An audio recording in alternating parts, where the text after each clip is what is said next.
Ok, donc là c'est l'entrée du 12 Pierrefitte avec un grand espace de parking. Là on voit la limite de propriété sur la droite. Ici on aura une grange que l'on verra plus tard. L'entrée secondaire mais principale donne directement sur la cuisine qui est dans son jus mais en parfait état, qui est bien grande. J'ai toutes les mesures après à vous donner. Très belle superficie qui donne également maintenant sur une buanderie également qui fait pas mal de volume. Voilà, et sur la gauche il y a la grange, la dépendance qu'on verra plus tard. Donc là maintenant de la cuisine on descend les 2-3 marches vers le salon, hop, qui lui aussi fait une belle superficie. Les deux fenêtres qui donnent sur le jardin, ainsi qu'une grande cheminée avec son insert. Sur la droite, vous avez un bureau qui fera office, qui peut faire office de chambre vu sa taille. Tout le rez-de-chaussée a été refait en termes d'électricité, en termes d'isolation également par les murs. Là, je passe maintenant dans ce qui est en fait l'entrée principale, historique en tout cas, avec son petit hall, son joli carrelage, sa double porte vitrée qui donne sur le jardin et la rivière. Mais de ce fait, ici, quand vous arrivez, vous avez la cage d'escalier avec un toilette et petit rangement en dessous de l'escalier. Sur la droite, vous avez une grande chambre avec deux fenêtres qui donnent sur le jardin et une salle d'eau éclairée et avec des petites meurtrières qui donnent sur une cabine de douche et une petite vasque. Tout est petit chez moi. Non, je déconne. Je continue.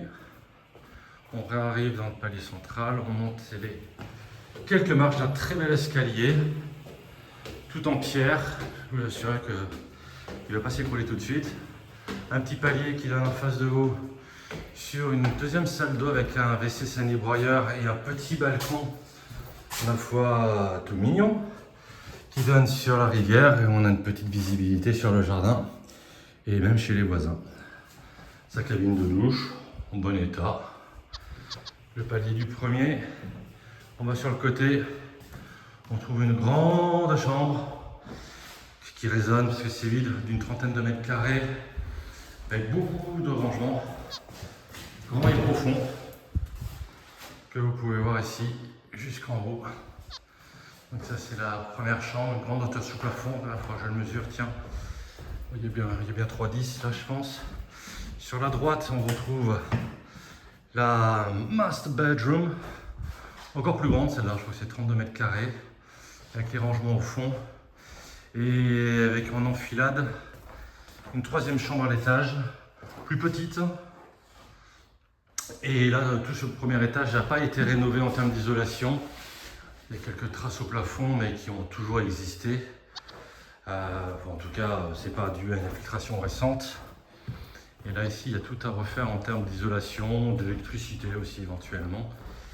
Le petit escalier va mener non pas au deuxième étage, mais sous les combles de la maison, qui peuvent être réaménagés à condition de changer le plancher. Une belle surface qui fait forcément toute la surface de la maison. Là vous voyez, on peut y mettre facilement une salle de jeu immense, une grande chambre et son pendant, son petit frère de l'autre côté. Pareil sur une grosse trentaine de mètres carrés. Vous avez la possibilité d'aménager tout ça à condition de revoir le parquet. Merci.